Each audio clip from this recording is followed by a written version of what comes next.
Welcome back to our channel. Welcome, dear viewers.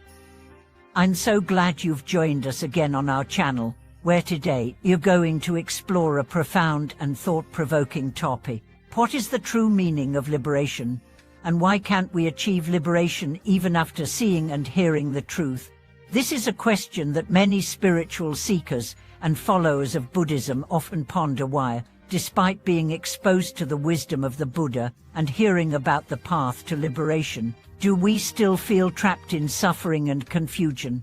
In this video, we'll dive deep into this question, unpacking the layers of Buddhist wisdom and the obstacles that prevent us from truly achieving liberation, even after being introduced to the truth. Liberation, or moksha, is one of the ultimate goals of Buddhist practice. It signifies the release from the cycle of birth, death, and rebirth samsara, and the attainment of a state of lasting peace and enlightenment. Yet, as many of us know from our own personal experiences, simply hearing or reading the teachings of liberation does not automatically lead to it. So, why is this the case? What is it that prevents us from truly realizing this liberation, even when we are exposed to the wisdom that promises freedom? In today's discussion, we'll attempt to understand the deeper meaning of liberation as it's taught in Buddhism, the difference between intellectual understanding and experiential realization, and how we can bridge this gap on our spiritual journey. So, let's explore together why we, despite seeing and hearing the teachings, still fall short of true liberation. The surface understanding of liberation: seeing and hearing the truth.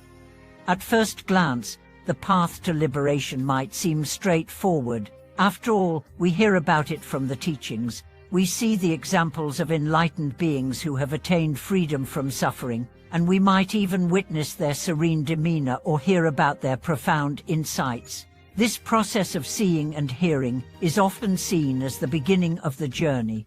However, there's a key difference between intellectually understanding the concept of liberation and actually experiencing it.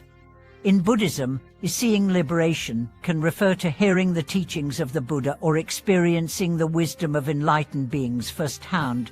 Similarly, hearing liberation can refer to the exposure to the words of wisdom and the practices that guide us towards freedom. These are the first steps in our spiritual practice, but the true challenge lies in transforming this intellectual knowledge into an embodied realization. It's important to note that the teachings of the Buddha are profound, but simply listening to them is not enough to bring about liberation. Imagine this analogy. Reading about the joy of eating a delicious meal is not the same as actually eating and savoring that meal. The experience of liberation, like the experience of eating, is something that can only be known when we engage with it directly. This is why, despite seeing and hearing the truth, many individuals still find themselves trapped in cycles of suffering. They have not yet integrated this wisdom into their lives in a way that leads to liberation. The difference between intellectual knowledge and experiential realization. So why do we still fail to achieve liberation despite seeing and hearing the teachings? The answer lies in the difference between intellectual knowledge and experiential realization. In Buddhism, there's a clear distinction between the two. Intellectual knowledge refers to our ability to understand the teachings on a cognitive level, knowing what the Buddha taught, recognizing the truths about impermanence, suffering, and non-self.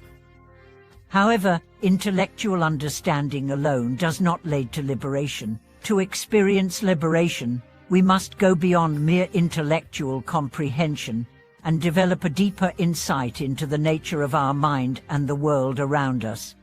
Experiential realization, on the other hand, is the direct, lived experience of these teachings in our own lives.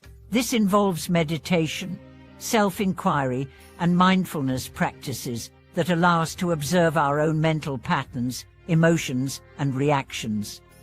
It requires us to cultivate awareness and cultivate a deep connection with the present moment, free from the distractions of past regrets or future fears. In short, intellectual knowledge may inform us about liberation, but it is through direct experience that we come to embody and understand the wisdom that leads to liberation. The obstacles to experiencing liberation. One of the key reasons why many people struggle to experience liberation, even after hearing the teachings, is due to the presence of obstacles in their own minds. These obstacles can manifest in various forms, such as attachment, aversion, ignorance, or a lack of self-awareness. While we may understand the teachings intellectually, our habitual tendencies often lead us to cling to our attachments, fear change, or resist the idea of impermanence. For example, attachment to material possessions, relationships, or even our own identity can create a sense of security in an unstable world. This attachment keeps us bound to samsara, the endless cycle of birth, death, and rebirth. Even if we hear the truth about impermanence and the futility of attachment, we may still be reluctant to let go of these things because they provide us with a sense of stability. This resistance to change, in turn, prevents us from experiencing the freedom that liberation promises.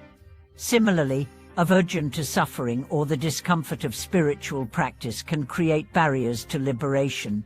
Many people resist confronting their own inner turmoil or fear the emotional discomfort that comes with deep self-reflection. Liberation, however, requires us to face our suffering, understand its root causes, and let go of the attachments that fuel it. This process of facing our fears and discomfort is essential to experiencing liberation, yet it's often the very thing we avoid. Ignorance is another major obstacle. In Buddhism, ignorance refers to the lack of understanding about the true nature of reality. We may intellectually understand the concept of non-self, but on an experiential level, we continue to identify with our ego and our personal story. This ignorance of our true nature keeps us trapped in the illusion of a permanent self and prevents us from seeing through the veil of samsara. Liberation can only occur when we recognize the impermanence of all things and the illusory nature of the self. Bridging the gap, moving from knowledge to experience. The question then becomes, how do we bridge the gap between intellectual knowledge and experiential realization?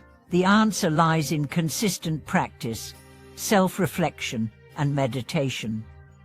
In Buddhism, meditation is the primary means through which we deepen our understanding and experience of the teachings. Through meditation, we develop mindfulness, cultivate concentration, and learn to observe our thoughts and emotions without attachment. This practice allows us to gain insight into the impermanent and interconnected nature of all things. Self-reflection is also crucial. By regularly examining our thoughts, motivations, and actions, we can begin to uncover the underlying beliefs and attachments that keep us trapped in suffering. Self-inquiry practices, such as questioning the nature of the self and the world, can help us break free from the illusion of ego and achieve a deeper understanding of the truth. Finally, compassion is a vital component of the liberation process. It's not enough to understand the teachings, we must also embody them in our relationships with others. By practicing loving kindness and compassion, we break down the barriers of separation that keep us locked in the illusion of self. Compassion allows us to transcend the ego and connect with others on a deeper level, fostering a sense of interconnectedness and shared liberation. Conclusion: achieving liberation through direct experience. In conclusion, the true meaning of liberation goes beyond merely seeing and hearing the truth. It is only through direct, personal experience that we can truly understand and embody the wisdom that leads to freedom. This requires consistent practice, self-reflection, meditation, and compassion.